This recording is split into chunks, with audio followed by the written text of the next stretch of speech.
ఈ ప్రభుత్వానికి ఇంకో మాయరోగం వచ్చింది. ఆరోగ్యశ్రీని పూర్తిగా ఎత్తేసినారు. నిజంగా ఒకవైపున అన్ని రకాలుగా గవర్నమెంట్ అన్నది ఉన్నది ఎందుకు, ఏం చేయడం కోసం ప్రజలు నీకు అధికారం ఇస్తారు? చదువులు, వైద్యము, లా అండ్ ఆర్డరు, ట్రాన్స్పరెన్సీ,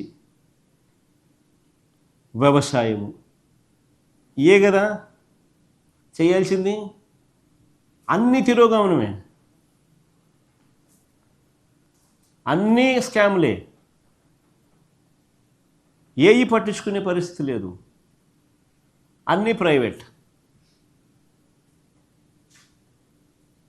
బాధ్యత నుంచి అన్నీ తప్పించుకోవడం, ఉన్న కాటికి స్కాములు చేయడం. అసలు ప్రభుత్వానికి నిజంగా మాయరోగం అంటే ఆరోగ్యశ్రీని నిజంగా పూర్తిగా ఎత్తేయడం అనేది నిజంగా మాయరోగమే.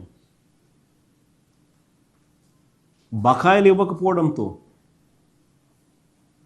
ఆసుపత్రుల్లో ఆరోగ్యశ్రీ సేవలన్నీ కూడా దాదాపుగా నిలిచిపోయినాయి. నెట్వర్క్ హాస్పిటల్స్లో ఆరోగ్యశ్రీ సేవలు ఆల్మోస్ట్ నిలిచిపోయినాయి బకాయిలు ఇవ్వకపోవడంతో. మామూలుగా ఆరోగ్యశ్రీ నడపడానికి నెలకు 300 కోట్లు అవుతుంది.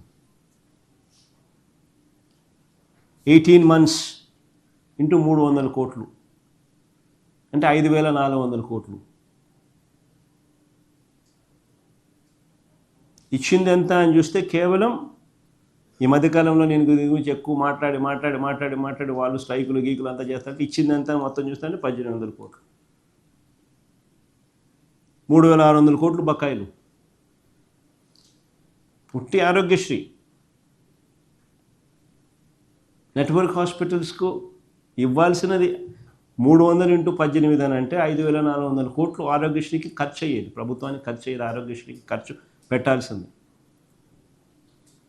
అట్లాంటిది కేవలం 1,800 కోట్లు ఇచ్చేసరికి 3,600 కోట్లు బకాయిలు ఇంతవరకు. చివరికి మొన్న సమ్మెకు దిగిన నెట్వర్క్ హాస్పిటల్స్ అందరూ కూడా సమ్మె దిగిపోతూ వాళ్ళకి ఇచ్చిన మాటకు కూడా ఇంతవరకు దిక్కులేదు.